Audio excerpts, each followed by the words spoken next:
Gracias con su audiencia, gracias por su audiencia y le invitamos entonces a que empecemos este segmento de las entrevistas de su noticiero a las 8:45, hoy discutiendo temas que marcan a la niñez y a la juventud guatemalteca, ya que hemos preparado para este viernes pues dos temas que tienen que ver directamente con niñez, adolescencia y juventud, y es que vamos a discutir precisamente en el primer tema la problemática de los embarazos en niñas, y conversaremos con el Observatorio de Salud Sexual y Reproductiva precisamente para identificar cómo se ha venido comportando este fenómeno que le roba a las menores la posibilidad precisamente de ser niñas.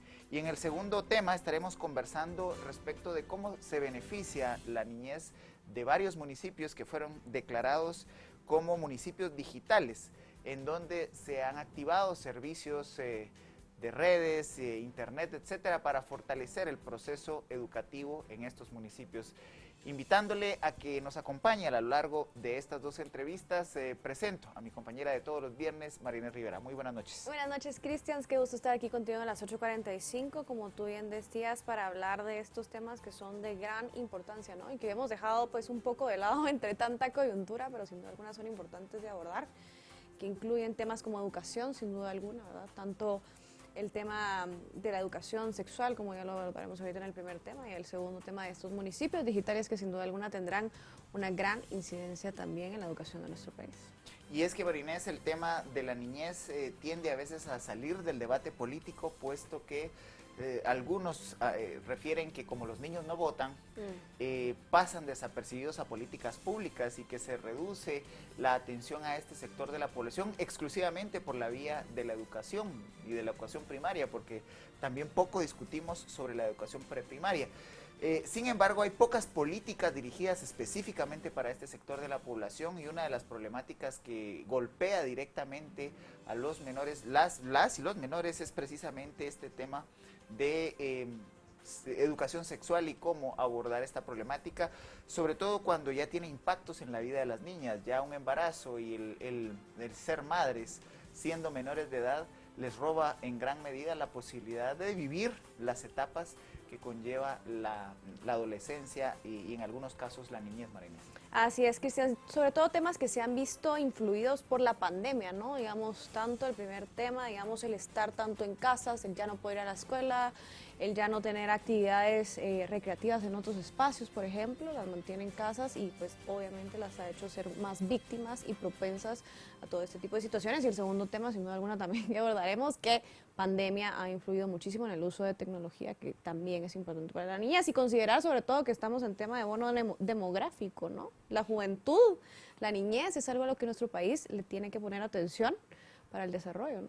Y es que el Estado guatemalteco no había invertido lo suficiente, Marinés, para tener las condiciones de infraestructura digital para enfrentar tan de lleno emigrar hacia modelos de educación a distancia y educación en línea. Y es por ello que una de las críticas que se ha generado a lo largo de este año y medio de la pandemia y la necesidad de suspender las clases presenciales es que no hay una penetración del internet en todas las áreas del país, en todas las regiones del país, y muchos niños, sobre todo de la educación pública, han tenido precisamente problemas para poder continuar sus estudios por la vía digital, por la vía de la educación a distancia.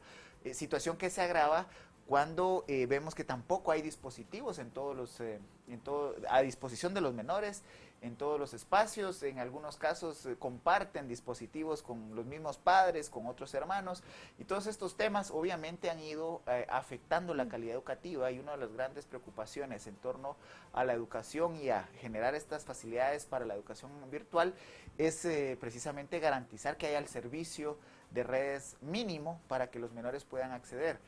Y además también contar con los dispositivos adecuados. Así es, Cristian, sobre todo esa pues relación al final, ¿no? Coordinación interinstitucional que puede existir de parte de estas iniciativas con el Ministerio de Educación para apoyar en temas como llevar la tecnología a estos municipios que que es algo tan necesario en estos momentos. Viene discusión de presupuesto y me venía a la cabeza el tema de pactos colectivos, sin duda alguna, que se están beneficiando en el tema de educación y que lamentablemente no hemos visto una adecuada ejecución del gasto público para orientarlo en temas tan importantes como educación. Escuelas descuidadas, como ya bien lo mencionábamos, escuelas que no estaban preparadas para recibir a sus niños de vuelta a clases en medio de esta pandemia. Así que apostarle a la tecnología en esta coyuntura que estamos atravesando, sin duda alguna, es de gran importancia. Y los retos también no son solo para los menores, sino también para los docentes. Así es. Se ha hablado mucho en los últimos años que la reforma educativa tendía precisamente a fortalecer al docente como un actor central de,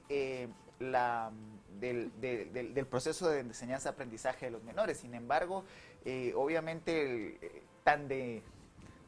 digamos, tan inesperadamente tuvieron que hacer la inmersión, tanto estudiantes como docentes, y me parece que ahí hay un reto también para los sindicatos del sistema de salud, de preocuparse por mejorar las capacidades de los docentes para poder ser mejores docentes por la vía virtual.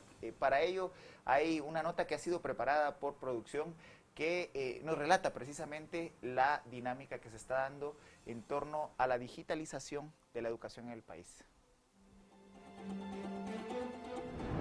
En Guatemala, 7.900 mujeres menores de edad resultaron embarazadas y dieron a luz en el primer trimestre de 2021 en Guatemala. Aproximadamente un tercio oscilan entre los 10 a 14 años. La situación es grave y es aún peor cuando encontramos cifras de muertes por suicidios de víctimas de violencia sexual. Otro de los fenómenos que hemos visto es que hay muertes maternas en niñas secundarias a suicidios. Toman Fotoxin, que es esta pastilla que sirve para curar maíz o frijol, y luego de que la toman, pues ya no hay ninguna posibilidad ni tratamiento médico que pueda hacer que las niñas sobrevivan. Este año estamos reportando ya 5 muertes en adolescentes entre los 14 y los 18 años, muertes maternas porque estaban embarazadas secundario al uso de esta pastilla, o sea, suicidios. Las ideas de suicidio aparecen con frecuencia durante un embarazo no deseado, no planeado o forzado. Muchas veces, la continuación del embarazo y la maternidad son incompatibles con sus proyectos de vida y se ve el suicidio como la única salida. En los embarazos de niñas y adolescentes se pone en riesgo la salud física, mental y social, limitando el ejercicio de sus derechos fundamentales. De acuerdo al monitoreo realizado por OSAR, Huehuetenango es el departamento de mayor incidencia de embarazos en niñas y adolescentes. Y esa es la realidad de muchas niñas en nuestro país, y precisamente para abordar esta problemática hemos convocado al doctor Héctor Funk, consultor del Observatorio de Salud Sexual y Reproductiva, debido a que en los primeros 7 meses de lo que va del año 2021 el Ministerio de Salud reporta 3.200 embarazos en niñas de edades entre 10 y 14 años.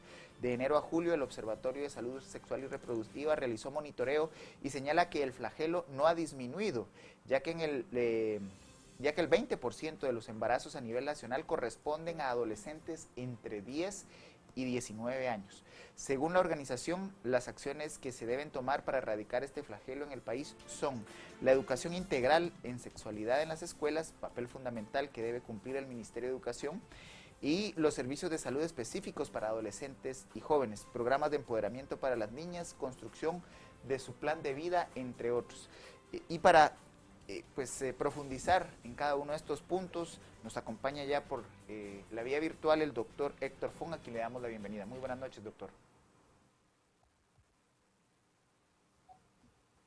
¿Nos escucha, doctor? Doctor Fong. Sí, así es. Bienvenido, Escucho bien. noches. Buenas noches, doctor Fong. Pues qué gusto tenerlo con nosotros. Para empezar hablando un poco acerca del tema y de esta situación, pues si usted nos puede ampliar un poco respecto a esto, respecto a embarazos en niñez y adolescencia, sobre todo considerando el contexto que estamos atravesando, el contexto de pandemia y cómo esto ha influido seguramente en los embarazos de niñez y adolescentes.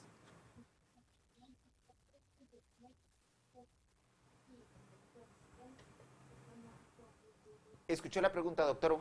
Doctor. Claro. Bien, muy buenas noches. Es un gusto poderme referir a esta problemática que como sociedad estamos afrontando. Definitivamente el embarazo en adolescentes conlleva un retroceso también en las políticas, o significa un retroceso en las políticas gubernamentales. De hecho, el observatorio ha venido monitoreando el embarazo en adolescentes desde el año 2012, en que la ley para la maternidad saludable fue aprobada. Y hemos visto con preocupación un incremento de manera progresiva en el número de embarazos y subsecuentemente el número de nacimientos de embarazos en adolescentes.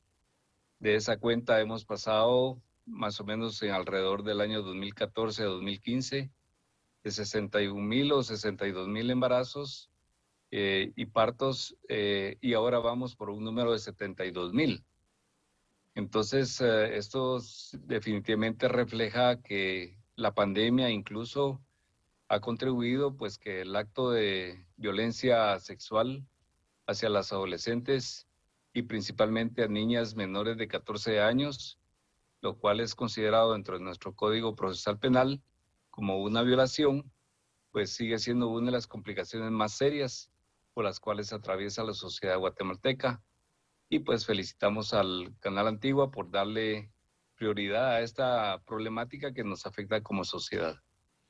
Doctor Fong, usted ha referido precisamente que este es un acto punible por la ley, es un delito el que se está cometiendo.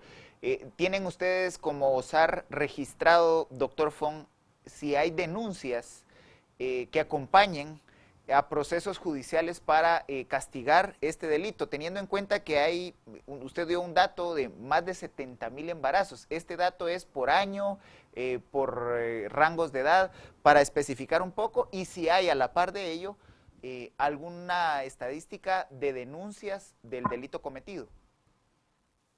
En efecto, bueno, para hablar de adolescencia estamos hablando hasta edad de los 19 años.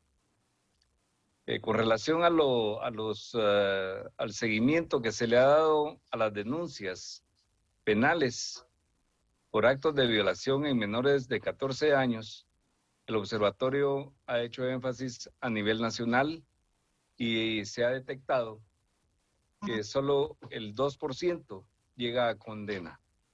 Hay un 98% de personas que cometen este tipo de actos y que queda impune. Entonces sí estamos afrontando realmente un problema serio para que realmente los autores de este tipo de delitos puedan ser condenados. Doctor, hablando un poco acerca de, digamos, ¿tienen un mapeo o idea de qué departamentos están viendo más afectados por esta situación? Digamos, hay departamentos en donde ha habido mucho más vulnerabilidad y hay más casos de violación en niñas y adolescentes en el país.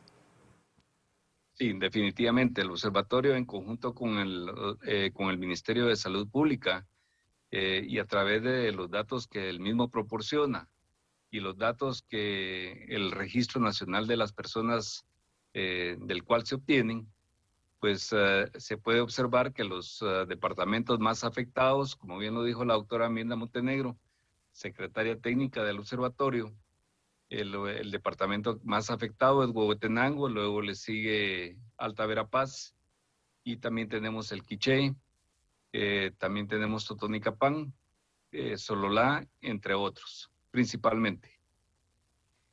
Y esto se refleja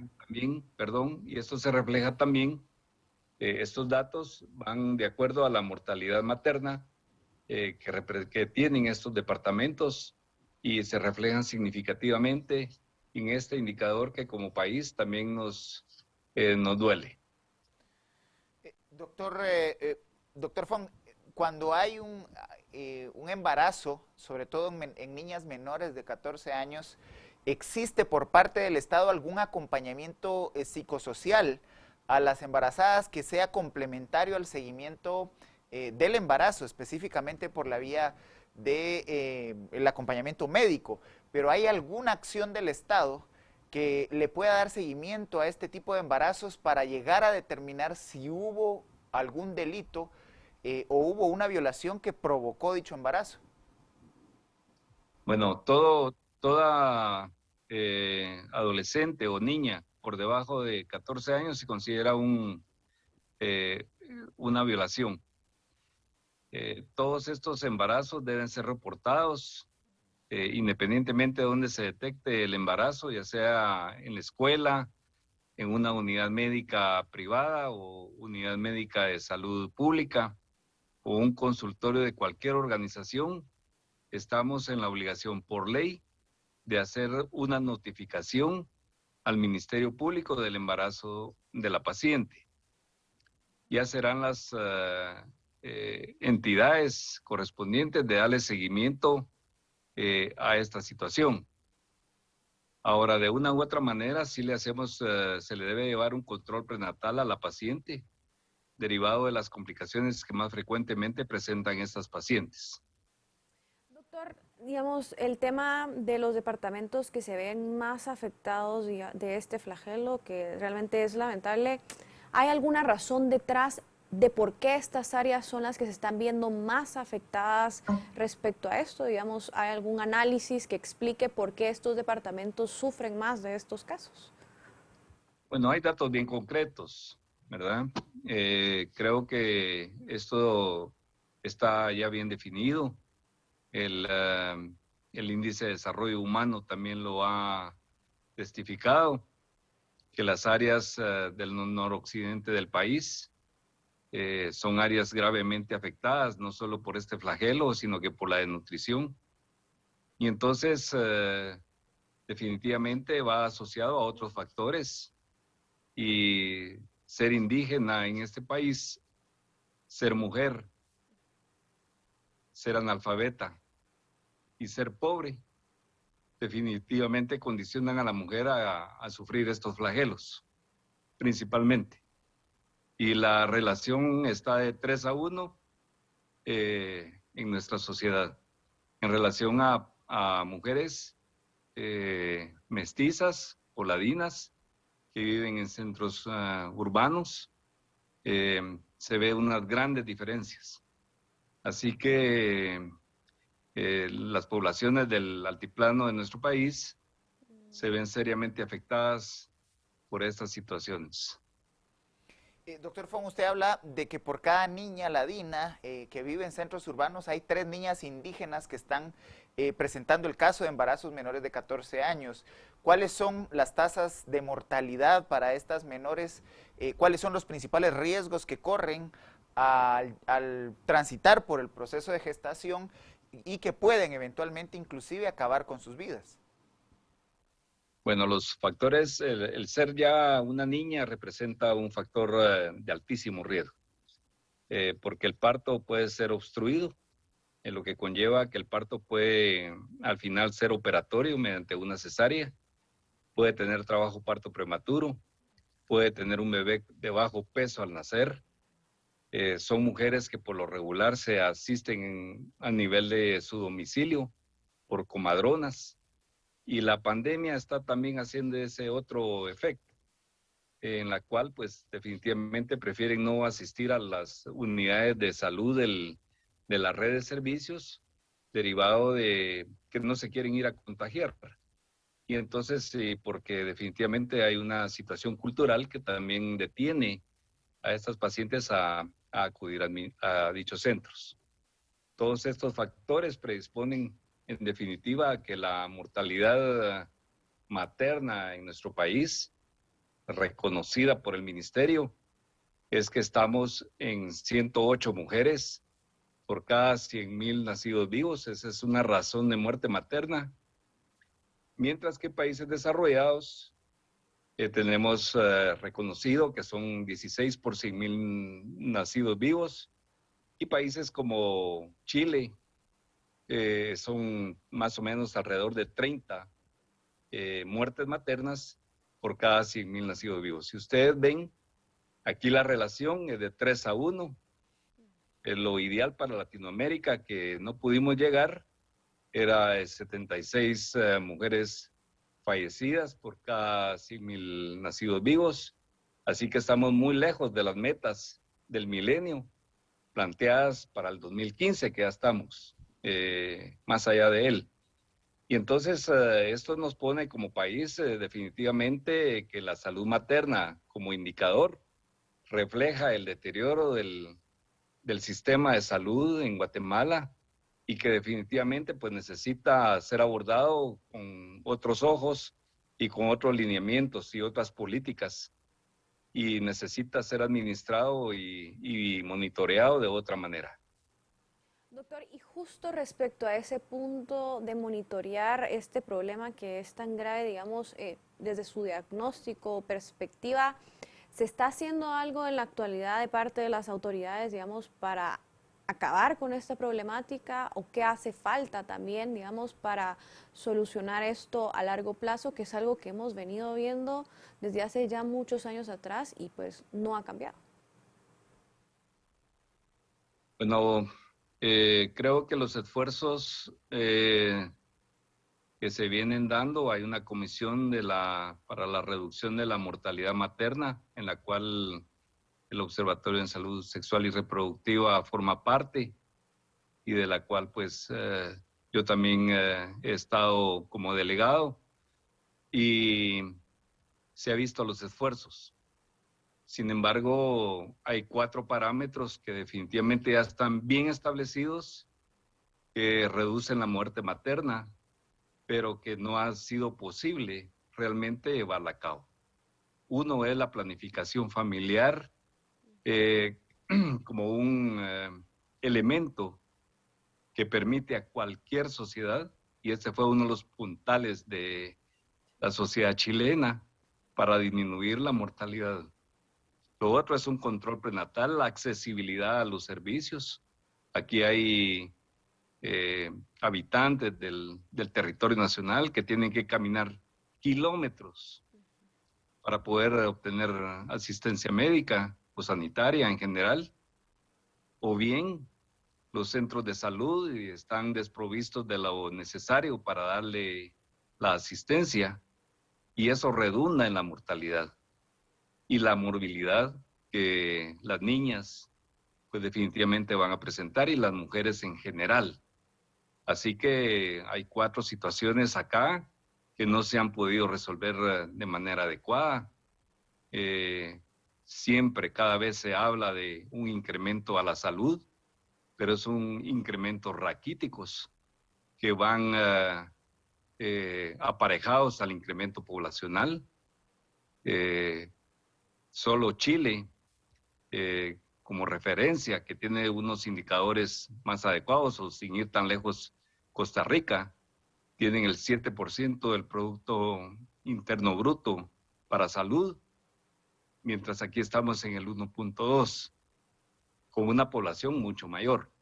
Doctor, Y tenemos una economía aparentemente muy grande, a la par de Costa Rica, pero los recursos que se inyectan para el sistema de salud son muy pobres. Doctor No Fong, digamos ahora que la pandemia nos está afectando. Doctor Fong, para enfocarnos en la problemática, el flagelo que prácticamente está azotando a las niñas de nuestro país, que es precisamente el tema de los embarazos, ¿cuáles son las acciones que los SAR plantea para erradicar esta problemática? Teniendo en cuenta que el Estado tiene una responsabilidad en el seguimiento de las menores, pero hay también una responsabilidad en castigar el delito cometido. Bueno, el USAR ha jugado un papel determinante en cuanto a que en el 2014-2015 se firmó una carta de entendimiento entre el Ministerio de Salud Pública y el Ministerio de Educación para que a través del mismo, de este último, se pudiese llevar programas de salud sexual y reproductiva de manera integral a nivel del sistema educativo nacional. Sin embargo, nunca se le ha dado vida a esa carta de intención, segundo, por diversos motivos. Principalmente, son decisiones políticas no puestas en práctica. Aquí hablamos más de problemas en otros países, donde las mujeres son dilapidadas, como Afganistán, pero aquí también tenemos un problema serio como sociedad, en las cuales las niñas no le ponemos atención.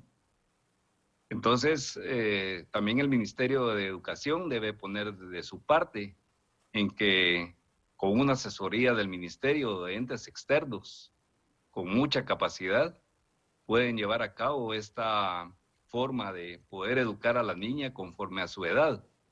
Y eso va haciendo que la niña se empodere de manera gradual para poder saber. El punto de corte que tenemos es que la niña debe llegar por lo menos a 3er año básico para poder no embarazarse tempranamente.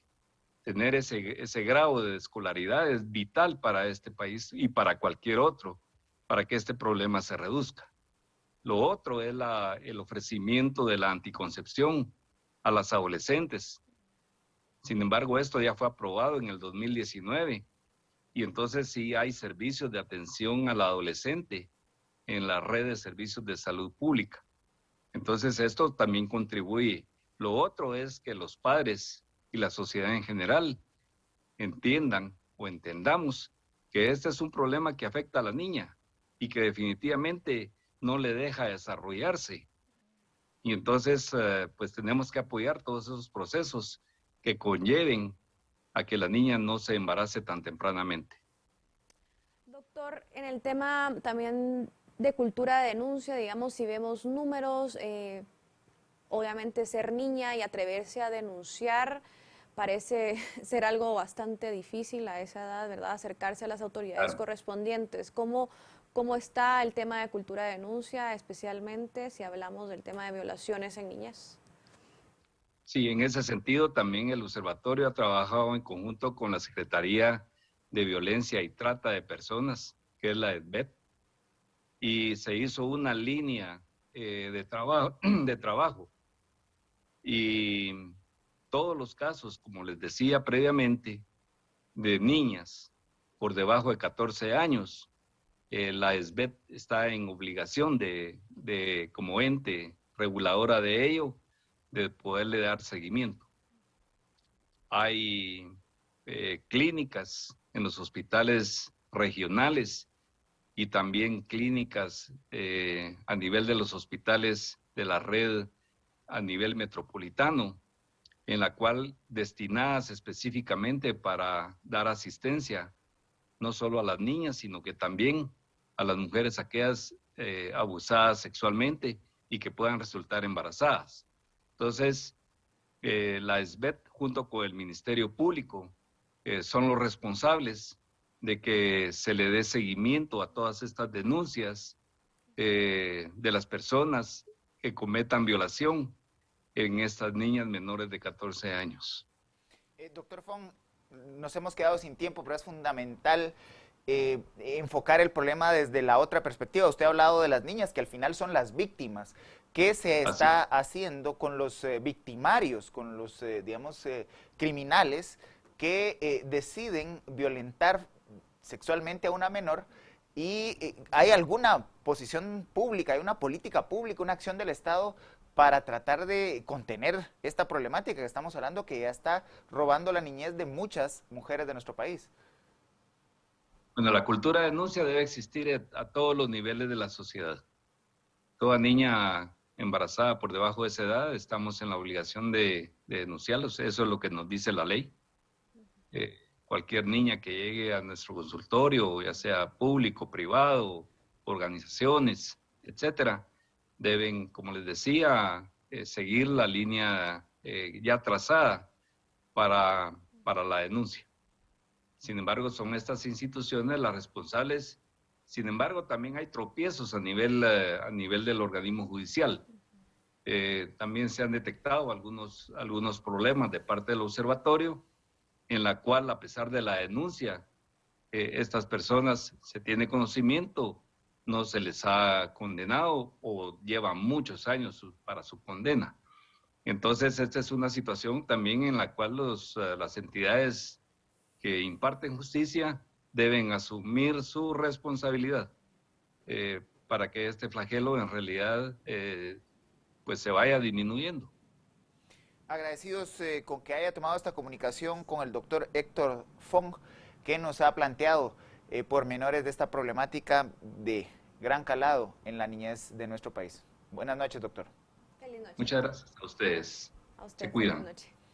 Marinés, una problemática que como no la vemos cercana, pasa desapercibida, pero el impacto ya ha sido planteado, puede inclusive robar la vida de la menor que ha sido embarazada. Así es, y de la forma en que puede no solo robar la vida, afectar a la niña y también al niño que está por nacer, es de verdad, tiene un impacto en nuestro país muy grande, así que ojalá se le pusiera más atención de parte de nuestras autoridades también. Y es que la justicia aquí también tiene un gran reto, lo decía muy bien el doctor, las sentencias ejemplares para este tipo de delitos son fundamentales para ir desincentivando este tipo de prácticas inexplicables, pero que se dan en nuestro país. Quédese con nosotros, que aquí le tenemos el mejor enfoque noticioso.